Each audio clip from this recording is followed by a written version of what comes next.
Hi everyone, welcome to the final part of my 4 power move series. If you watched last week's video, I hinted on what the last power move was, and that is the rotation of your wrists. Now this can be a bit tricky to explain, so I will start by demonstrating another experiment that you can try to get you to better understand the importance of this movement when it comes to producing speed and power.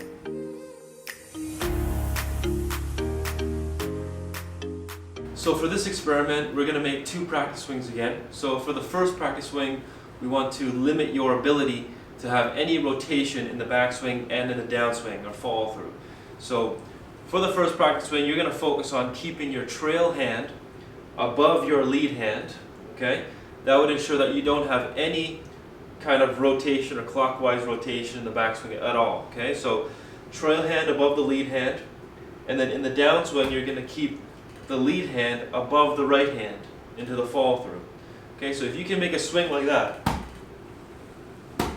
okay, it'll feel very awkward and you won't be able to swing it very fast. Okay, so now for the second practice swing, you're going to allow the wrist to rotate gently clockwise in the backswing and anti-clockwise into the downswing and follow through. Okay, so right away you should be able to tell that it's much easier to swing the club, and it's much easier to swing the club quickly and apply more force to the shot. So you should also be able to tell right away that by allowing the wrist to rotate clockwise into the backswing, it allows the trail arm to bend more correctly and allows your wrist to hinge more correctly as well.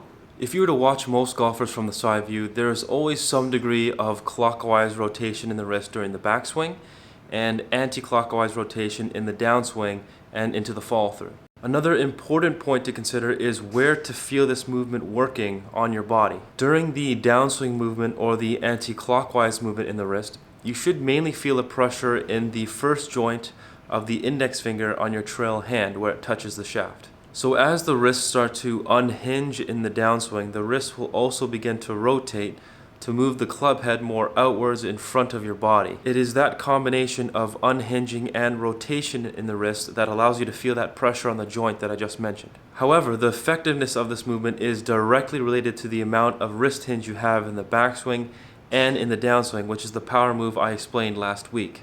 The more wrist hinge you are able to incorporate into the swing, then the faster your wrists will have to rotate in order to bring the club head back in front of the body. And the less wrist hinge you have, then the less your wrist will have to rotate, which would mean you can't apply as much force or speed into your shots. So before you start creating more hinge and try to roll your wrist really hard to create distance, just remember that it's all about creating the correct blend between these 4 power moves. And the degree at which you perform these movements may be different depending on your own unique swing tendencies. And that's it. So thanks for watching my series. These were 4 complicated movements that I tried to simplify for you to understand. And I hope that after watching you have a better understanding of the swing and where speed comes from. If you have any questions, please leave a comment down below. I'll be happy to clarify things for you. Be sure to follow me on my Instagram at Jonathan K. Moss, and you can send me a direct message if you want to inquire about my online lessons. I will also leave a link to my website in the description below if you want to check out the details. See you guys next time.